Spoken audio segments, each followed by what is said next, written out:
Okay, Okay, good evening and welcome to the Finance and Claims Committee of the Norwalk Common Council for today, Thursday, March 9th, 2023, starting at 7:05 p.m. The first item on the agenda is call to order and then the roll call. Roll call of the Finance Committee. Council Member Nora Najelski-Eichner.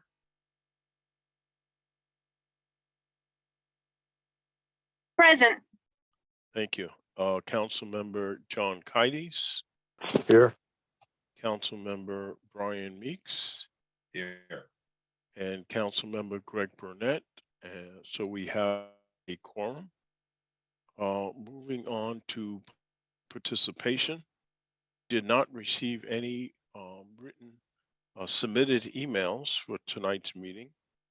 At this time, Titsme, do we have anyone from the public that has their hand raised that wishes to speak? There are none. Okay, great. So with that, we will move on to item 4, which is approval of the minutes of the following Finance Committee meetings. The first one being the February 9th, 2023 regular meeting. Do we have a motion to approve the minutes? Motion.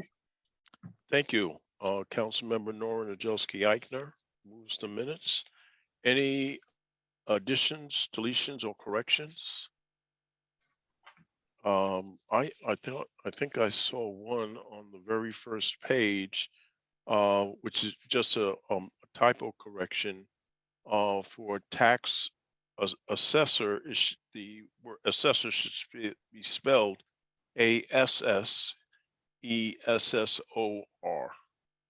That was the only correction I saw in the minutes. Hearing and seeing no additional, all those in favor of the February 9th, 2023 regular meeting minutes with the necessary corrections, you can show by either verbal aye or a raise of your hand. Aye. Aye. All those opposed have the same right. Any abstentions? One abstention, Councilmember Brian Meeks. Thank you. Moving on to the next minutes, which is from the February 23rd, 2023 public hearing and special meeting. Do we have a motion on these minutes? So moved. Thank you, Councilmember Nora Najelski-Eichner. Do we have any additions, deletions, or corrections? Okay, hearing, seeing none. All those in favor of the minutes as submitted, show by verbal aye or raise of your hand. Aye. Aye. That is unanimous. Thank you. Good. Any? So that now, so we now move to the Claims Committee report for March 2023. Item 6, narrative on the tax collection dated March 2023, and the monthly tax collectors report dated February 2023. And we have tax collector Lisa, over to you. Thank you. Can you hear me all right? Yes, we can. Okay, great. Chairman Burnett, you're still a tad bit muffled. Really? But as long as, I think we can still hear you, but it is just a little bit muffled. Starting with the claims, there were no claims that needed to be voted on for you tonight. So with your permission, I'll move on to the spreadsheet and to the narrative. Through the end of February, with regard to the current levy, we were at 96.54%. We are slightly down from where we were in the prior fiscal year, but you'll recall also that we did have a delayed billing. That supplemental motor vehicle billing for 4.5 million is payable by April 1st. Normally that's payable by February 1st. So we did anticipate a little bit of a dip.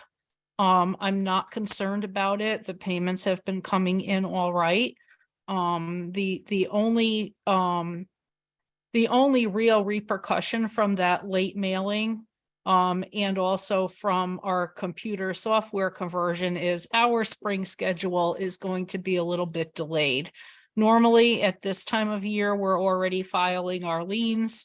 Normally, we've already sent delinquent notices. We haven't done any of those things. We will get caught up in April. But I do have to mention the conversion, which took place on March 1st. We are now, the assessment division and the tax collectors division are now off Munis assessment and tax collection software and onto a system called QDS, Quality Data Service. I do have some information in the narrative about that. It went about as well as could be expected. And we are moving forward. It's a very different system. So we are going to be doing some education with our taxpayers. It's not customer ID number driven like our other systems were for the past 30 plus years. So we're going to be doing a little bit of training to get people used to something different, but there was a lot that went into it. I'm very, very grateful for Joyce Liu in the IT department. Her folks were great. Helping us get our website up and our payment portal online. There were a few hiccups, but we're there. So we're just a little, as I said, behind schedule with regard to when we get to do our liens and our delinquent notices going into the spring. Everything will be done now on the new system. But considering everything that we went through this past winter, we're doing all right. We do still have, I did mention in there, we do still have 2 vacancies in our division. We're working with the Division of Human Resources. We have some interviews set up for later this month, and we're hoping to get those 2 positions filled before our next busy cycle, which starts in June. And I'm glad to answer any questions that you may have. Thank you, Lisa. I do see Councilmember Brian Meek's hand raised. Thanks, Lisa. Yeah, I noticed the new look and feel on the property tax lookup. It looks more like what Fairfield and Trumbull are using. I have several customer records I was not able to locate. Is there still something that needs to be ironed out with like the lookups between street property address and the actual parcel being paid? And I could send you a couple examples offline. I have paid tax bills from the city of Norwalk I see are definitely not coming up in the street address. Can you send them to me and I'll ask them? It's run by QDS. That online lookup is not ours any longer. The old one was ours. That it was our homegrown system that we created, but this is their system. But we are in pretty much constant communication with them over the past couple weeks, so I can give them those examples and have them look into it. Because if it's happening to you, it's probably happening to others, and we need to know about it. As a practitioner, I'm going to run into dozens more of them. I will piecemeal you a couple as I run into them. A couple are behind my window now. Okay. But yeah, for what it's worth, the old one worked great. If we could have that back. Yeah, I don't think we can though. Thank you though. Okay. All right, thanks. That was Joyce Liu's system and she was great. Thank you. Any other questions for Lisa? One question I did have, we're slightly behind in our collection rate, but I think you alluded to that, the change in the date of the motor vehicle. So when would we expect to see kind of a normalization compared to last year? Would that be at the end of April or end of May? It'll at the very latest at the end of April, probably more likely have a better idea even at the end of March, because I think most of it will come in by the end of March. April 1st is the last day. But I think by the end of the March, we'll see a little bit better where we stand. Great. And we do also still have to send delinquent notices and things like that. So it may still be a little bit behind the end of March, but definitely by the end of April, we'll see. We'll be okay. Good, excellent. Seeing and hearing no additional questions, would like to thank you once again for a great report, and we'll be looking forward to next month and April when we get closer to the end of the fiscal year. Absolutely. Thank you. Great. My pleasure. Moving on to item 8 in the agenda, which is the update on the reval process. Mr. Ford is unable to join us this evening, but I do have a few number updates as it relates to the reval that I received. And this is a report as of March 2nd. Total number of homes visited was 3,533. Properties owners at home during those visits was 543. Allowed interior inspection, 147, which is approximately 27%. The number of people who are residents who provided information at the door was 396. There appears to be property owners that cited COVID as concerns as the primary reason why they did not want someone to walk through their home.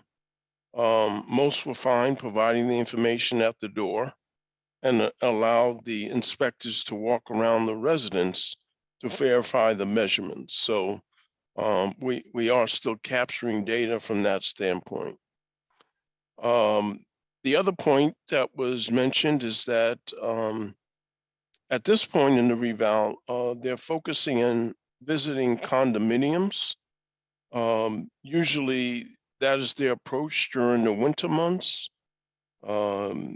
And typically these properties have more difficult to access later on in the year.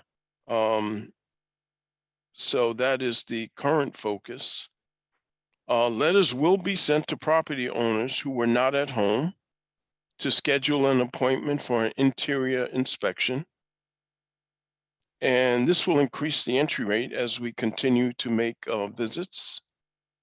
All residents, whether there was an inspection done or not, will receive a communication which is called a data verification mailer. And that data verification mailer allows the property owner to verify and make corrections to the data that's on file. So that is the current update as it relates to the reval process. And next month we'll have more detailed information going forward. Let the record show that Councilmember Diana Revelous has joined the meeting. Thank you. We will now move on to item 9, which is to receive the Oak Hills monthly update, financial update. And we have Joe Androsco, who is the chairperson for Oak Hill Park Authority to Joe.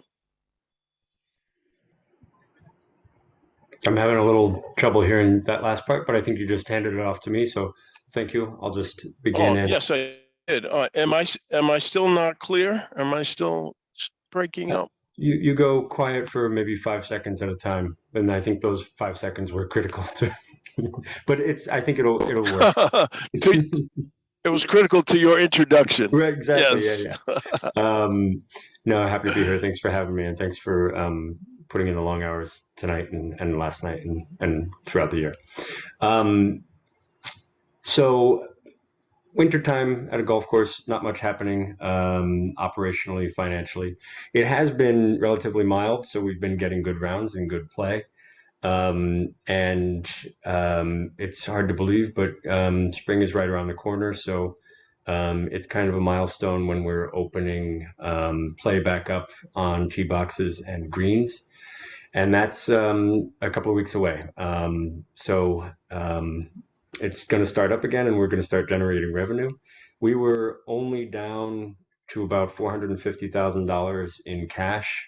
That's probably going to end up being close to our low point for this fiscal year and for this calendar year, which is about $650,000 higher than our all-time low point, because at some point we were fully committed on our line of credit. So just continuing metrics that demonstrate a pretty good financial position.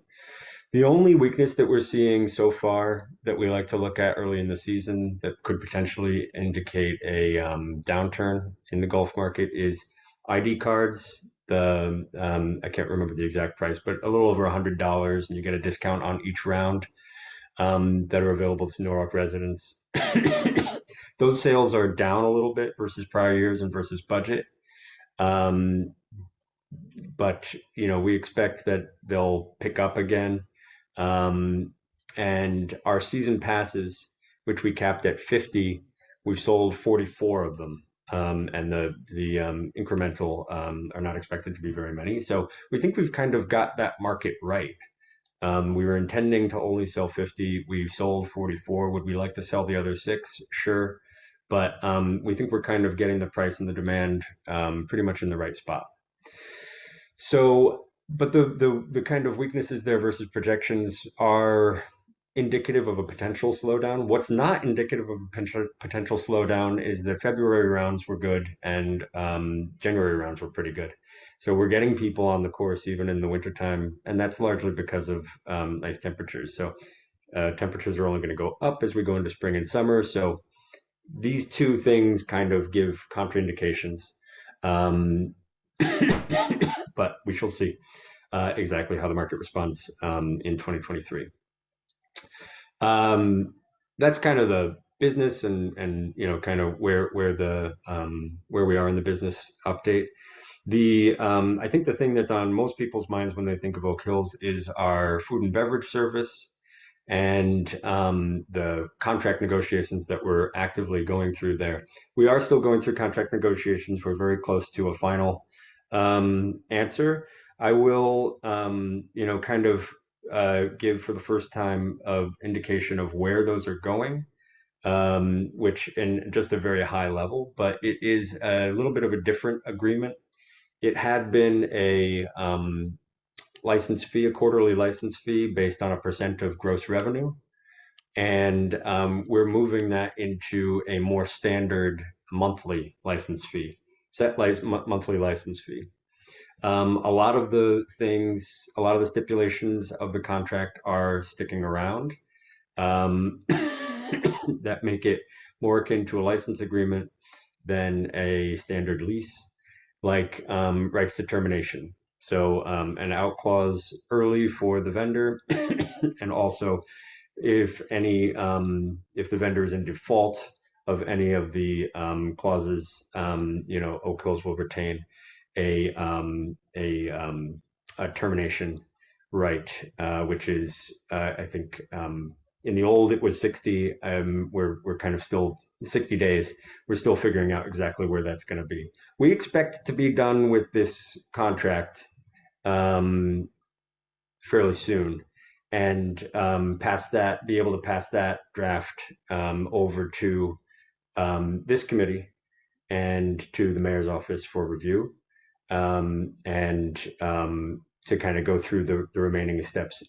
I don't know if anyone recalls, but in the prior agreement, there was a amendment added for a couple of stipulations that the city wanted to see, and for the mayor's signature. In this revised agreement, we're actually working that into the standard text of the agreement, because all of it makes a lot of sense. So that will be in there. It's the exact same language, but we'll want everybody to review to make sure that we didn't make any inadvertent omissions in the new language. but largely the same contract, the same ideas behind it, a little stronger in exactly which services and what hours we want out of the operation, and a little different in the compensation package, but generally consistent with the amount of compensation that we received in the prior fiscal year.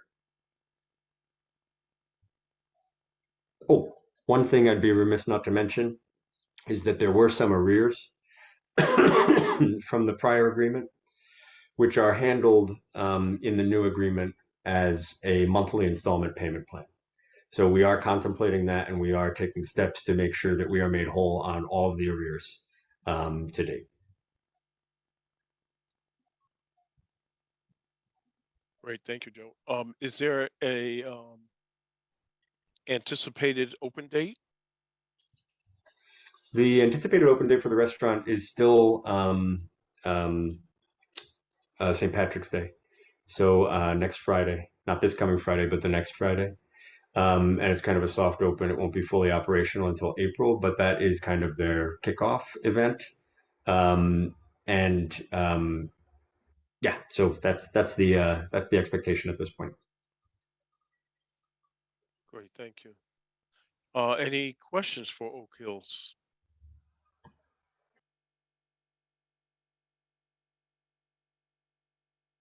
I did have one question, Joe, as I was reviewing the monthly information that was provided.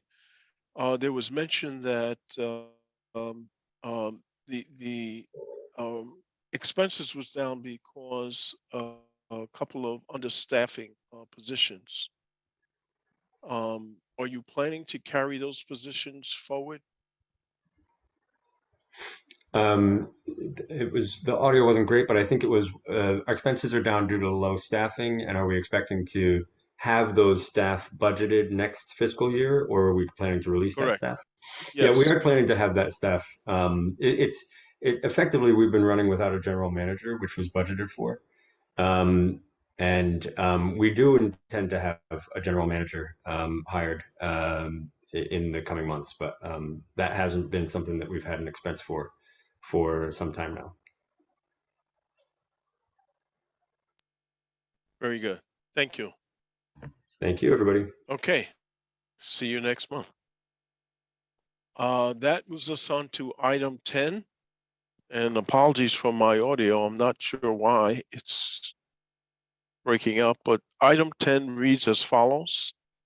Resolution requesting for economic and community development ARPA projects in the aggregate amount of $260,000 from the ARPA American Rescue Plan Act Fund, accounts $180,000, account number noted, economic and financial impact analysis, and $80,000, account number noted, Urban Land Institute Advisory Services Program. And do we have a motion on this resolution?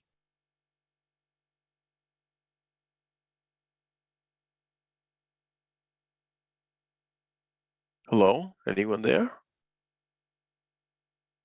I'll move that. Thank you, Councilmember John Kaides. I'm sorry, Uh, Mr. Burnett. I'm having trouble with my mute, but I was trying. No problem. Thank you. And we have our Chief of Economic and Community Development, Jessica Vonachek, and Brian Badoli from the Redevelopment Agency, and I believe also Mark Dillard from the Redevelopment Agency to talk about this item. Great. So good evening, everyone. This item has two pieces to it. So Brian Badoli will be presenting the first piece and I will be presenting the second. All right. Well, thank you, Jess, and good evening, everyone. It's nice to see you all. So as Chairman Burnett mentioned, we're proposing a portion of ARPA funds to be used, $180,000 specifically, towards economic and financial analysis of some of our larger development projects. One of the main ones we've been talking about or starting to talk about as a community is obviously Webster Street lot. And, given the size and scale of the project, we're talking about, $250 to $300 million potential investment in the community. We really want to have some outside third-party support as we review the financials, the various pro forma documents, conduct an audit to really just ensure the mathematical integrity of some of their specific models that they're presenting us with, and the inputs and assumptions and the like. Also helping us kind of take a look at the various risks that we're all going to have to try to navigate as part of the process, take a look at the policy objectives, and then kind of map those to the financial considerations of the project, and help us do some scenario building, as we go through the community outreach process in terms of, having, what sort of development program adjustments need to be made based on public comment, and what that means from the financial plan, and just making sure that, we have some outside eyes on the numbers that were being presented. And that could be reported to you all, as we go through the process. The other piece too of this is, working to help us obtain materials, to obtain, grant funding and different, develop different strategies for public-private partnerships that are financially attractive, both to the city and obviously the overall project and community. And then specifically looking at, once we have an idea of what the sort of development program will be, doing an economic impact analysis, so that when we come to you with these projects, we're able to kind of talk about the property tax impact, the sort of impact on the business activity in the area, and talk about that in a quantitative manner. So that's going to be included as part of these sort of general P3 advisory services for these larger development projects. Also, one of the things that we want to take a look at, a portion of these projects that we're contemplating, obviously have implications to the Norwalk Parking Authority in terms of, developing existing surface lots, and wanting to make sure that we adequately assess the financials and what that means to the city, and having some, again, as I've said, a third party take a look at these things, ask the right questions, ask the hard questions, and figure out, where we're going to end up at the end of all this. So that's sort of the general overview of all this. It's really focused on economic and financial analysis, helping us pull together materials for grant writing, and then just, really providing data for us all to make effective decisions.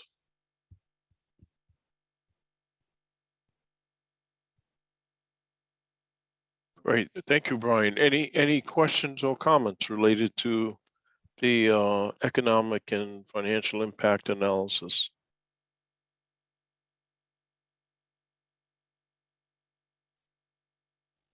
Okay, good. I guess I'm so over- sorry. I really don't know why my mute is not working.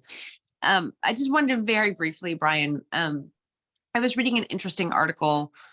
I know that's a terrible opening for anything, but it was in general a commentary on the challenges that municipal governments have been facing over the last, sort of decades, as we've moved more and more towards using consultants and less towards having expertise sort of in-house.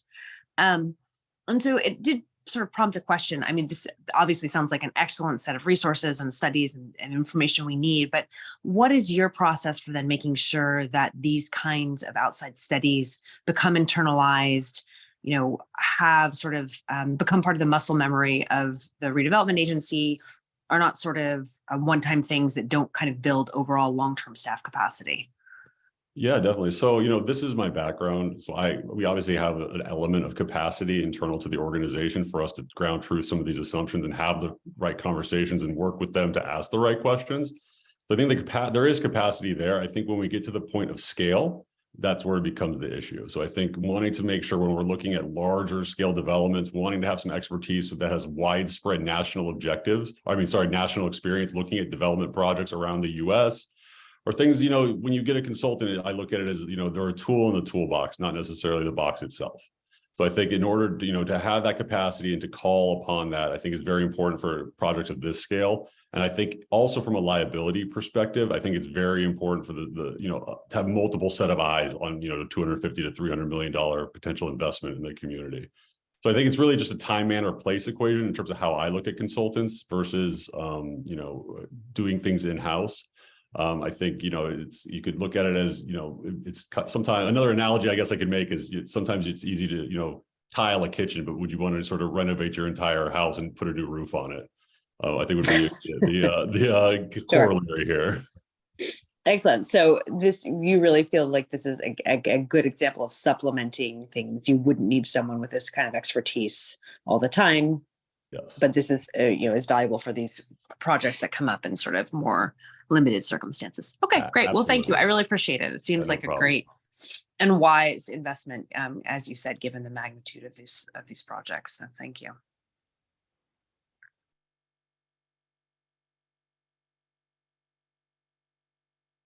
Any additional questions or comments? Okay, I guess it's over to you, Jess, to cover the Urban Land Institute study. Great. Do you mind if I share my screen? Yes, do you have capability? I should. Yes. Can you see that? Yes, we can. Great. Let me just start it from the beginning. So we have a really great opportunity here at the City of Norwalk to help complete one of the goals and objectives that was identified in the Plan of Conservation Development, which was passed in December 2019. Chapter 4 of our POCD focuses on housing choice and healthy lifestyle. And within that particular goal and objective, we talk about maintaining neighborhoods and maintaining a variety and diverse set of housing stock to be able to meet the needs of our community. And there are a few ways that the POCD suggests or make recommendations on how to do that. One is creating a housing plan that focuses on answering some questions about what type of housing do we need, where do we need that housing, what is the affordability of that housing, and so on and so forth. But it also talks about the need for an affordable housing plan as well. And it talks about the diverse set of housing stock that we here in Norwalk need to be able to meet the needs of our residents and how to be able to, and really diving into a few plans to understand how to achieve those particular goals here in the city. We came to finance a number of months ago with an $8 million ARPA package for economic community development. And in that package that we presented to you at that time, we had identified $120,000 in funding that was ARPA funding for an affordable housing plan, and to be able to complete that affordable housing plan.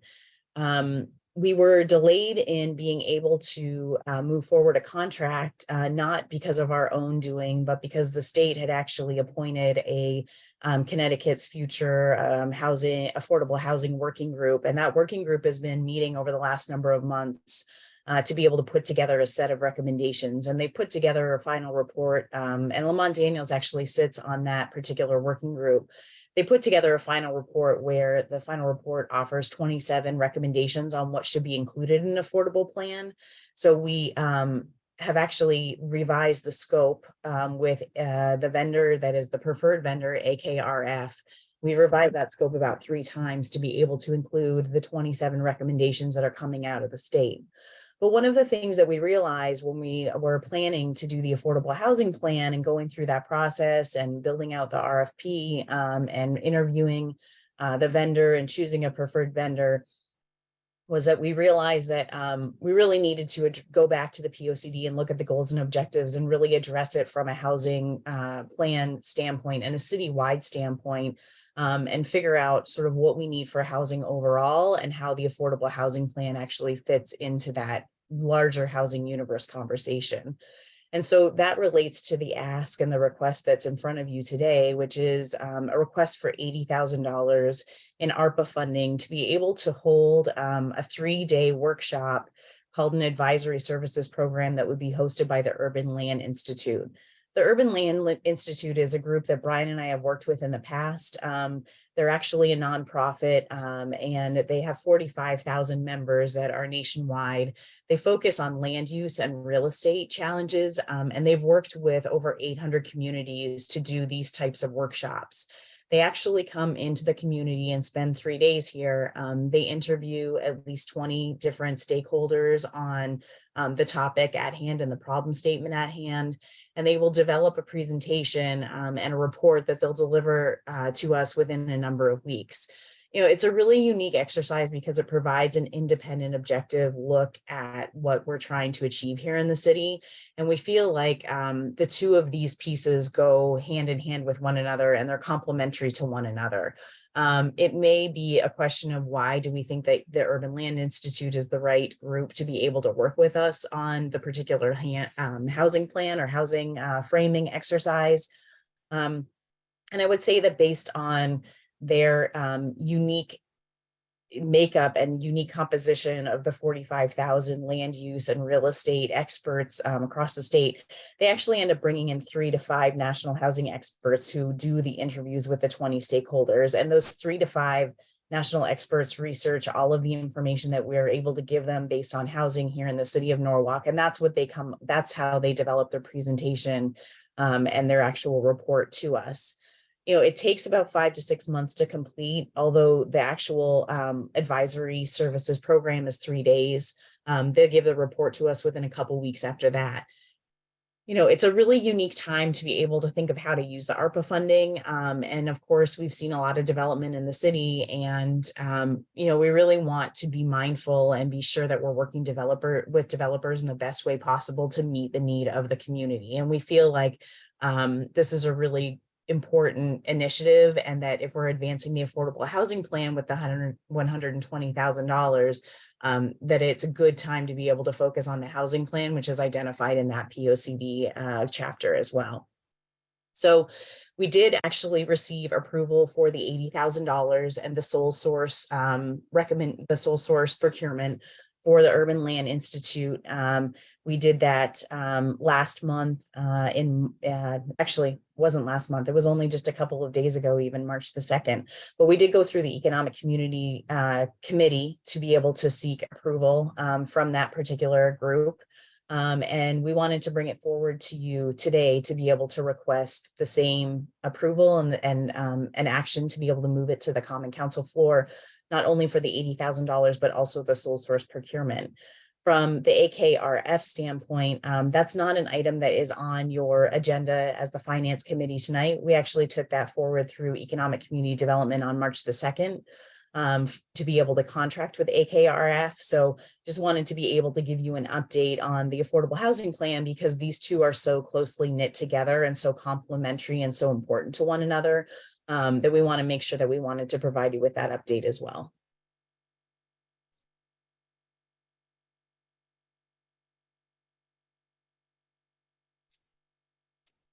Are there any questions?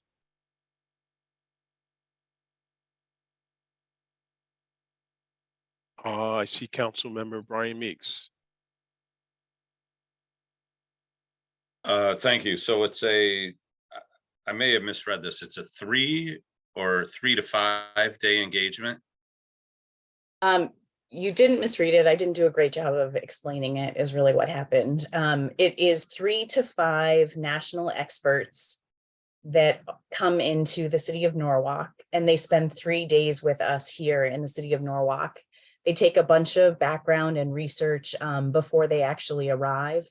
And we organize stakeholder interviews and meetings with them with at least 20 people. And through the interviews and through the background material, they were produced a presentation and a report that pulls together recommendations and best practices based on their experience for being able to advance housing through policies, programs, and different financial incentives or different financial programs that may be available at the federal and state level as well. So the total is a 3-day workshop with the 3 to 5 national experts. Okay, thanks. And then the last question, that's $80,000 for a 20-page report. So that's $4,000 a page after that 3-day meeting. That's correct. Thank you. Jessica, could you share the selection process of the 20+ people that would be selected to be part of the study? Would you like us to just explain how that may happen? Is that what you're asking? Yeah, that's right. Yeah. So we would work very closely. Brian and I would work really closely with the Urban Land Institute to be able to develop a problem statement that we would like to be able to have addressed. And I think that the complexity of, we have ideas of what we would like that problem statement to be, but I think the complexity of that is that we do not want to duplicate or overlap any of the information that is being done by the Affordable Housing Plan. So we would like for the Urban Land Institute to work directly with AKRF to be able to make sure that the two plans go side by side simultaneously. The Urban Land Institute will help us to determine what experts are available, and we can actually change the timeline of the 3-day workshop based on the experts that we would like to work with. So they will offer us a set of different experts that we will be able to choose from, and they'll be making recommendations based on their experience to be able to help us pull together that team.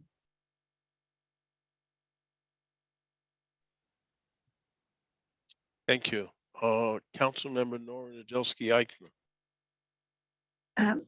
Thank you so much, Jess. I'm really excited about this. As you know, I've talked to you, I think, about this before, feeling this need to have kind of a better overall housing plan for the city, and really understand kind of our strengths and weaknesses and opportunities so that our affordable housing plan kind of fits into and builds on that. So I'm very excited about this. And, certainly they sound like a really terrific group of people to advise. So I appreciate the work that you've put into bringing this forward. And I'm very interested to see the process. I really hope that it really brings forward something that gives us some sense of vision for, how we want the next decade to kind of look. So thank you. Thanks, Nora.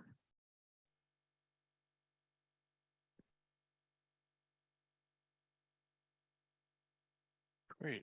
Any additional questions or thoughts?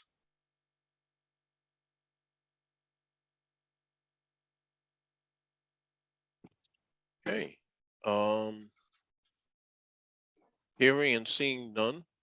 And well, before I call for the vote, just to be clear, the affordable housing plan had already been assigned a ARPA account number. So just for clarity, that's why it's not coming before the Finance Committee. We essentially had already approved it, but we did not approve an account number, ARPA account number for the Urban Land Institute study. So that's why it's coming before us. And pending approval, it will then be assigned an account number and then move on to the full Common Council for approval. So just for a point of clarity. So with that, we have the resolution that's on the floor. No further comments or questions. So I'll call for the vote. All those in favor show by either verbal or virtual raise of your hand.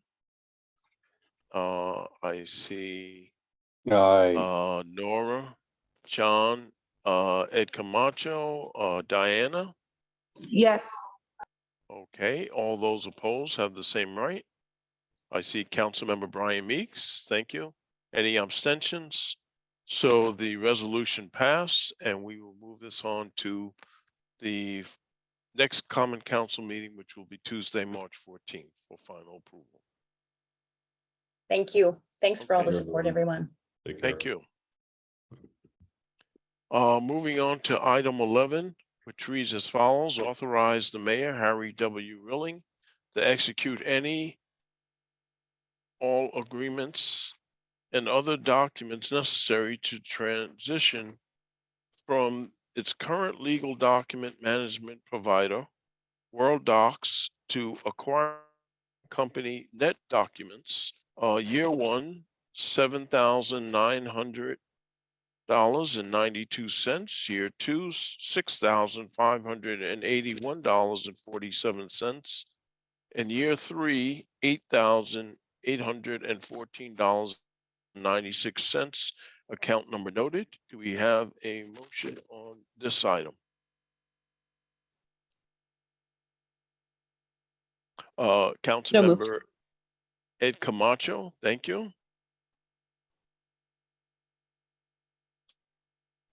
So we have to present this item, our IT Director, Joyce Liu, along with Corporate Counsel, Darren Callahan.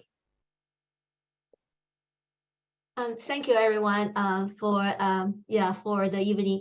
So we have this this is the items for requisition of a Word docs. So we having Word docs software for a long time. So our corporate counsel is using that. So we have like multiple years of using Word docs.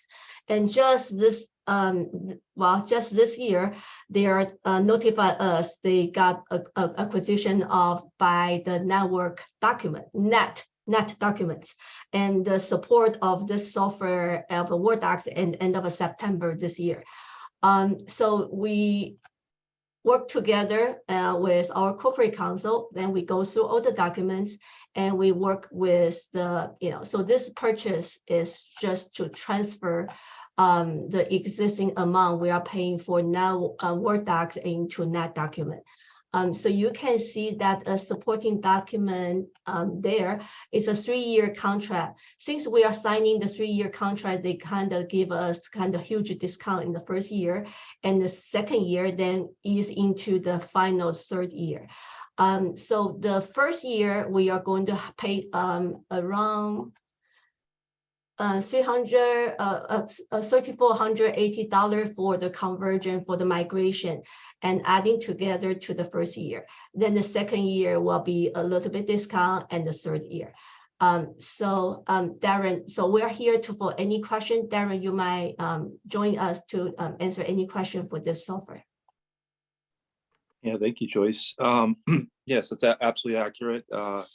About 8 years ago, when Mario, our current corporation counsel, onboarded with the city of Norwalk, one of the first things he noticed is that we were operating through a hard physical file system, meaning a physical cabinet file system with not a lot of space to continue to operate that way.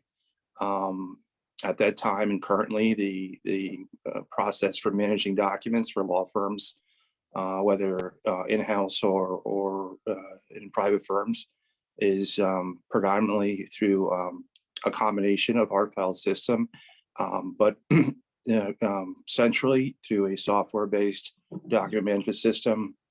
And just to explain what a document management system is from our perspective, for the way we utilize it, every email that comes in to our department, we have a policy that requires that it be saved into the document management system, which means it gets put into a file. So for example, if it was a public works related file, it would go under the public works related file management system, and then would be put into a subfolder, for example, pavement management contract 2023. And anything related to the pavement management contract for 2023 would be recorded into that system, including all emails, draft contracts, and any other sorts of communications that could be electronically recorded, scans of PDFs, anything. And what it does is it allows obviously doesn't require physical space to manage the documents, but it also allows access not only within the confines of City Hall, but it can, because it's a cloud-based system, we can access it anywhere, including in the courthouse. As long as you have a Wi-Fi connection, you can access all your documents. So it provides a level of efficiency that physical file systems just don't. We, as Joyce mentioned, we've been operating through the World Docs system for again about that 8-year period. Everything was working fairly well, and we were happy with the software product. But what ended up happening is World Docs got acquired by this company named Net Documents. Net Documents market is a little bit more advanced than World Docs. And so instead of maintaining the World Docs document management software, their marketing decision was to integrate World Docs customer onto the NetDocs platform. Presumably because they didn't want to manage 2 systems simultaneously. Didn't make economic sense. So we've been working with the NetDocs company for, I would say, 3 or 4 months or so, discussing migration issues, discussing contractual issues, working with the purchasing department regarding acquisition, compliance, and working with Joyce in the ID department regarding data security measures and things of that nature. So we are actually in a position to move forward with this contract from a technical standpoint, and we're now bringing it to this committee for consideration. Happy to answer any questions anyone may have regarding this matter, but in a nutshell, that's what this is all about. Yes, I see Brian, Councilmember Brian Meek's hand up, but I do have a question to Joyce. You mentioned a discount in price, and I'm looking at year 1 to year 2. I see the price going down by about $1,300. However, going from year 2 to year 3, I see an increase of almost $2,200. So where's the discount? I can explain that. Joyce, I can explain that. Okay. I worked significantly with NetDocs on this. So in any software, there's multiple components of what you're acquiring. So here you would break this down into basically 2 categories. One is the licensing fee for the software, and the other is training, migration, and conversion. So the software licensing fee is $4,420.92. That is if you were to go, and this is at page 130 of your agenda materials. If you go down to the year 2, that goes up to $6,581.47, and in year 3, it's $8,814.96. So what they did is they significantly discounted year 1 from the licensing fee perspective, less of a discount in year 2, and then the full freight price in year 3. And that was a way to help facilitate the folks from going to being on the WorldDocs platform, having it, having a short sort of runway before they take it offline, and giving them an incentive to move on to the NetDocuments platform. The additional costs you're seeing, why you're seeing that $7,000 number, is the cost for implementation, training, and conversion. That's a one-time fee. So the data that we have on the WorldDocs system, it's 8 years worth of emails, PDFs, Word documents that have been saved by all the attorneys in the law department. So it's a big file. Not in terms of, say, a big file in the sense of maybe a 100-person law firm or a national law firm, but it's a lot of documents that have to be transferred over, and someone has to perform that work, and so there's a cost associated with that. There's also a need to train the attorneys in the office and IT staff to understand the difference between the current platform and the new platform, so that we can utilize it effectively. And the implementation is all part of this as well. So that's a one-time cost. It's not unusual. In fact, it's very standard from what we've seen in these types of contracts. And I'm not sure there's much more I can add on it. I actually think that cost was, I don't know how much, but it was discounted as well, because we kind of went back and forth and negotiated that. We felt as though that cost should be, reduced in some form because of the short period of time in which we were being provided to move from platform to platform. Oh, thank you. Councilmember Brian Meeks. Yeah, thanks, Darren. I'm not expecting expecting an answer from you, but why is this not a shared service across the city? Certainly the assessors, tax collectors, and town clerks document retention needs far outdwarf yours. So Why are you farming this out on your own? that's an excellent question, Councilman Meek. Well, I think that the World Docs platform, again, their market was a really lower tier market, a base level market. Think about it maybe as, I don't want to use a specific product, but the entry level product where there's multiple tiers of product. NetDocuments is a better platform. It's more of a mid-tier product in their market. They have a wider reach in the clientele that they can service, and they may be actually a viable solution for this citywide. And so when we began the conversation with NetDocs, this became pretty apparent quickly. And so I've discussed this with Joyce. I mean, there's some vetting that needs to be done to determine, because I don't have the depth of understanding of what the other departments need. But I did broach this issue with Joyce. It occurred to her as well at the same time. So it was kind of a timely conversation.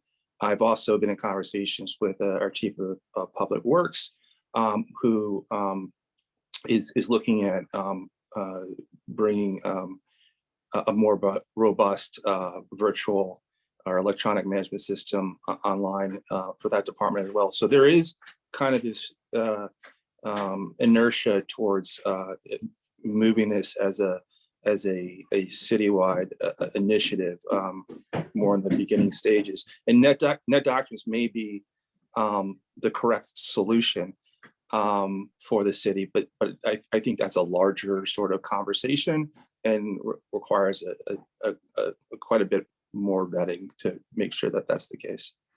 Yeah, I would like to chip into this this topic. So I did have a conversation with the WordDoc management team. So we do have a quick demo of what they can do, and they are very honest with us. They are very specialized in the law document, right? So anything that's, but they are going to extend their area to some other area. For example, like for any document that need to be secured, stored in the cloud management system, they can be the vendor. But we are going through Darren and going through corporate counsel and get to know this documentation management system. But I'm happy, and knowing because every vendor we welcome them on board, we're evaluating their security policy and everything. And I'm very happy with this company. I think this is probably a very good software that we can go for the long run.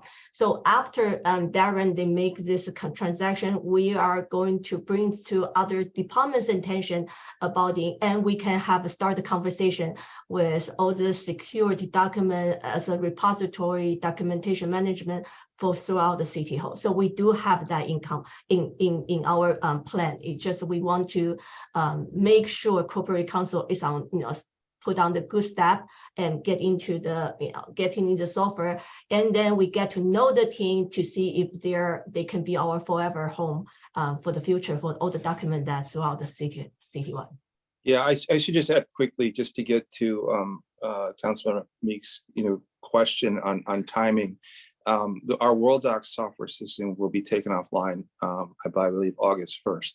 Which means that we have to move all of those documents that have been recorded electronically somewhere, or we would have a real logistical issue in our office.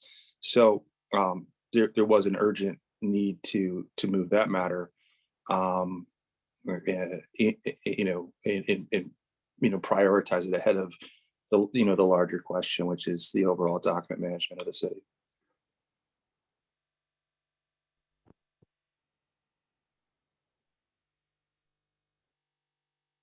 Any other comments or questions related to this item? Okay, hearing, seeing none, I'll call for the question. Those in favor of this authorization, show by a sign of Aye. verbal aye or raise a hand. Let's see, Nora, and Diana, your vote? Sorry, mute problems again. I'm an I. Problem, Diana? I'm sorry, my button's not working. I'm an I as well. I'm sorry. Thank you. All those opposed have the same right. Councilmember Brian Meeks and no abstentions. So the item is approved and we will move this to the full Common Council on Tuesday, March 14th for final.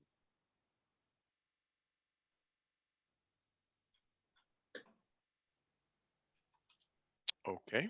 Great. I just want to thank everyone and enjoy your evening. Thank you. Moving on to the final item, item 12, which reads as follows. Authorize the mayor, Harry W. Rilling, to execute an amendment with Tyler Technologies for Tyler Hosting and Software as a Service for the Munis Financials, Human Capital Management, Revenue, and Productivity modules for the City and Board of Education for a 3 renewal term for amounts as follows. Year 1, $104.85. Year 2, $323,144.85. And year 3, $323,144.85. Account number noted under IT software. Do we have a motion on this item?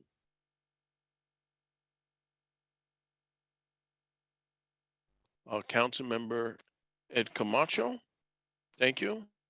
And we have with us again, Joyce Liu, our IT director, our chief financial officer, Henry Dakowitz, and our comptroller, Chitsime Lam, to go over, present this item.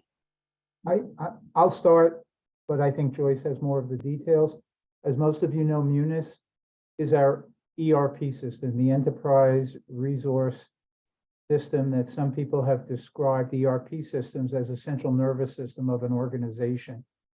It starts with the accounting system. It's the official books and records, a budgeting system, human resources to do payroll, and it links to everything.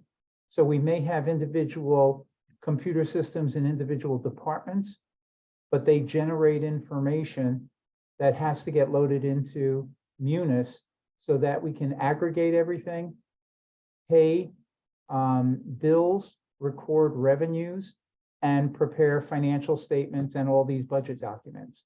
So the contract with Tyler expires shortly. I don't know exactly when. Joyce has been negotiating with Munis, and she can tell you a little bit more about the details. Thank you. Right. Thank you. So the contract actually expired February 28th, 2023, because we are going back and forth with this amendment. And so our corporate counsel, they are being very helpful. So because even though we have the 3-year renewal term, we put in for the year 4 and year 5, we want to have only 5%, we want to put a cap on it. So because our corporate counsel, they make they said they see cases like people vendor with locking 3-year contract and with no price increase and jump on you on the year 4 and year 5. So we putting in this cap in there to guarantee for the next 5 year, city will have the with a cap of a 5% on this annual SaaS fee. And we also make modification, add addition onto the removal of the tax billing, because we already moved this tax module from Munis to QDS. So this tax module still in this proposal amendment. The reason is we want to leave both systems up and running so we can do the tax assessor and collector can do the data comparison. And so we put in the writing that as long as we put in the 30 days advance written notice for Munis, they are going to remove this tax module billing and putting the prorated credit back to our account. So that is only two additional amendment on top of what their original proposal. So I'm joined here with Shizumi, and she is the the expert on this the financial software.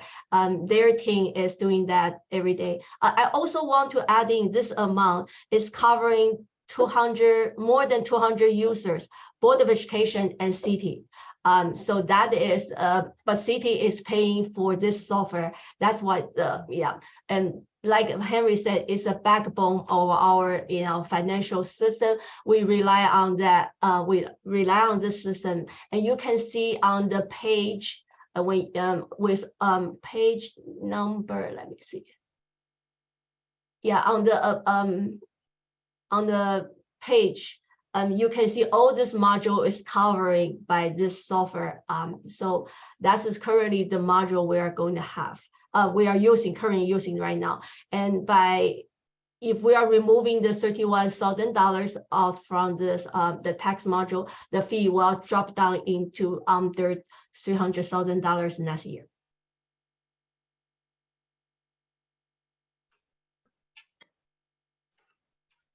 So we're here to answer any questions that regarding this software. I see Councilmember Brian Meeks. Thank you. How does this line up with the previous contract? What is the percent increase they want from us? This percent increase is 5%. Actually, this is the last year Munis is providing the 3-year contract. The last time we have is a 5-year flat rate contract with them. That is back in 2017. With this contract expired this year, they told us that start from now on, they are going to do the year by year. They are not going to be a contract with us. So it's going to be like year by year, subscription based.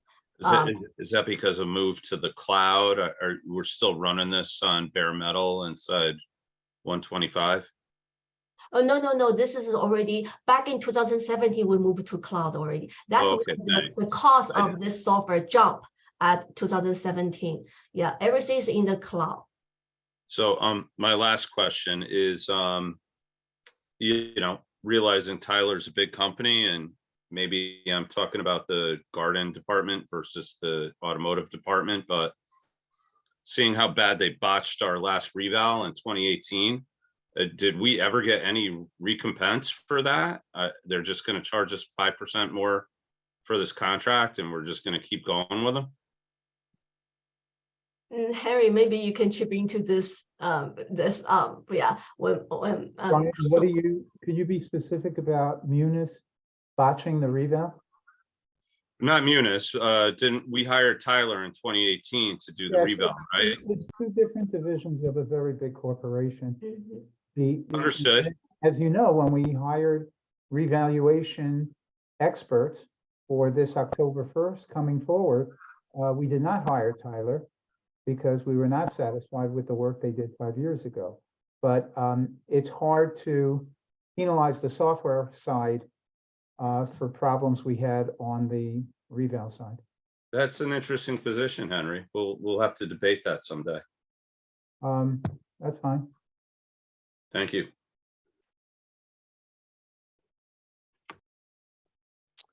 Okay, member Ed Camacho.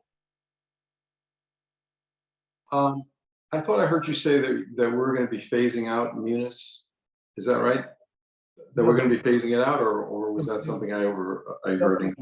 It's one module, Ed. Oh, yeah. Module for tax collector and assessor. Okay. What happened is QDS now has more than 50% of all the cities in Connecticut, and they do the software for the collector and assessor. We are the last city in the entire Connecticut that uses Munis's module for tax collection and assessing. The problem with that, so we have this ERP system for all these other functions, controllership, financial accounting, payroll, et cetera, purchasing, budgeting. But when we have a problem, there are hundreds of other clients that are going to have the same problem because they subscribe to the same module.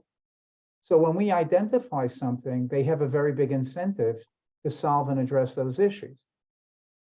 There are other cities in other states that still use the tax collector and assessment module, but not in Connecticut. And all of those assessment and collector modules are customized by state because they're different rules. So when we have a problem with tax collector and tax assessor software module, and we call them like we do for other issues, we're sort of on the bottom of the list just because they don't have the economic incentive. When they fix it for us, it really doesn't give them any longevity, whereas problems in other modules, they have an incentive. It's not just us. By identifying problems for them to solve, they're benefiting their customer service with other things. Lisa, maybe you want to address that issue a little bit?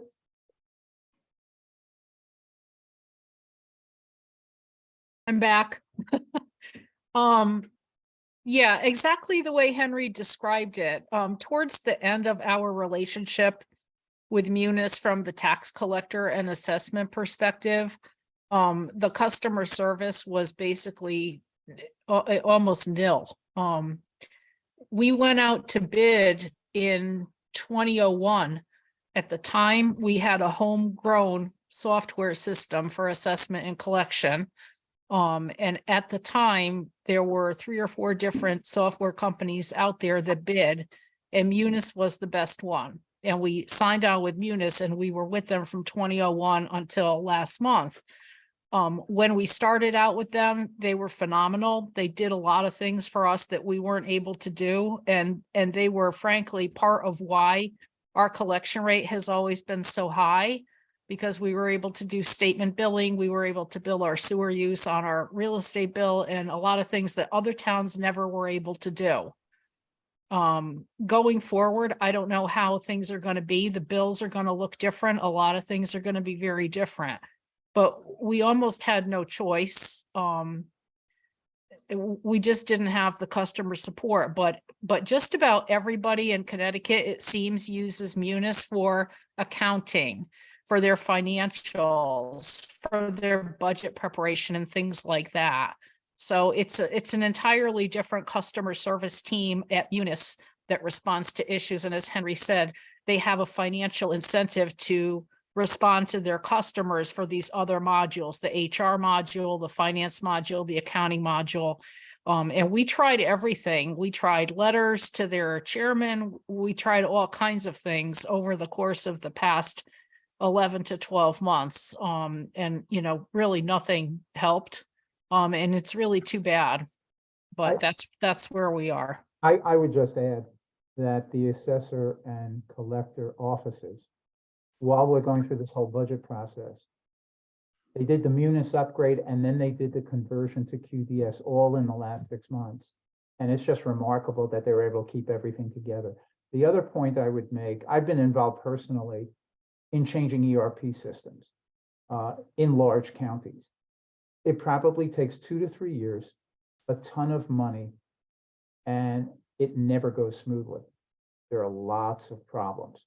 So the reality is, as Lisa pointed out, QDS is now the best of breed for tax collection and assessment in Connecticut. Munis is considered still a very strong provider and vendor for ERP systems. And the problems we had with Munis were confined to tax collection and to tax assessment. I think Chitsame and others, head of purchasing, payroll, all of those departments can say it's a very solid system. It's been out there a long time. They keep investing in it, and we get the support we need to run. So it's almost like the tax collection and tax assessment module deteriorated as people migrated to QDS. And it was painful for us because we were the last ones, close the door, shut the light. But we're going to the best of breed that other cities have had success with a generic munis and with a QDS tax system. Jitsume, do you want to add anything about your experience? Yes, I mean, as a heavy user of Munis, I mean, I have to agree with both Lisa and Henry. I mean, on the financial human resource side, we've had amazing customer service support from Munis. I know that on the end user side, it's very end user friendly for the financial, the human service side. We also have Tyler Content Manager, where we archive our documents in the system itself.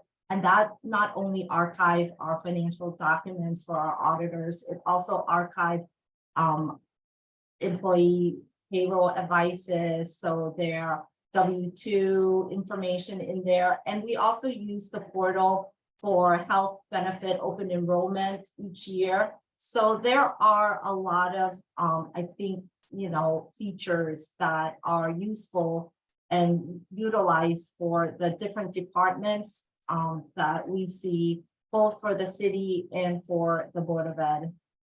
So far, we've been very happy with the system on that side of it.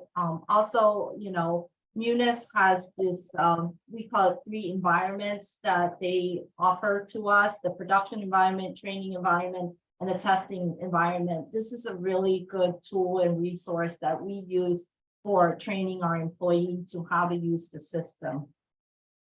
I would also add, just because it reminded me, we've gotten a lot of efficiencies on the workflow system from when a department wants to make a purchase and they have to make they have to go out, look at different vendors, a request for qualifications. Then it might go to an RFP. Then we have purchase orders and it routes through the system.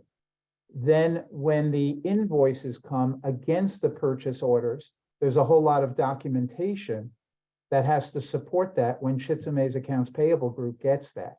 And we've been automating that. So the amount of documents are now electronically scanned in by all the departments so that when it gets to AP, they have, whenever they have a question, they have the documents right there. It's not a pile of paper. So Munis has accommodated us as we've been trying to automate and get more efficiencies. And I'll just say, based on my impressions of the department heads that I work with, that except for tax assessment and tax collection, the support is good and the software is, it's been out there, battle tested, and pretty solid. Thank you all.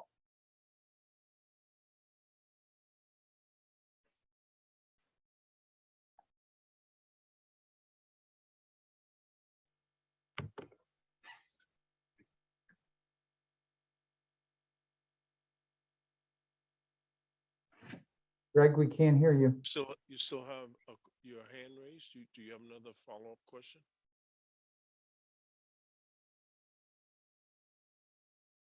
Okay, Councilmember Brian Meeks. Yeah, real quick. I'm not opposed to Munis at all. From Tyler, I'm opposed to what Tyler did to the city 5 years ago. I'm going to vote no on the contract, but I'm glad you're not doing an ERP conversion on top of an assessment conversion and other things. Thanks. Thank you. Any other comments or questions? I would just add, Brian, that I wasn't here 5 years ago when we had a contract with Tyler and when they disappointed us. I would never hold it against you. That's going on the record. Thanks. Okay, there being no other questions or comments, I'll call for the vote. All those in favor of this authorization, show by a raise of hands. Aye. Verbally, aye. All those opposed have the same right. Councilmember Brian Meeks, any abstentions? Seeing none, the authorization pass, and we will move this on to the full council for review and approval, March 14th. Thank you very much. And Thank you so much. thank you. And for the record, let the record show that Councilmember Ed Camacho joined the meeting at 7:30 p.m. So at this time, being no further items on the agenda. Motion to adjourn. Okay. She's so Good night, all. proactive. All those in favor? Aye. We're adjourned. Have a great rest of your evening. Thank you. Okay, thank you. Bye. Have a good night, guys.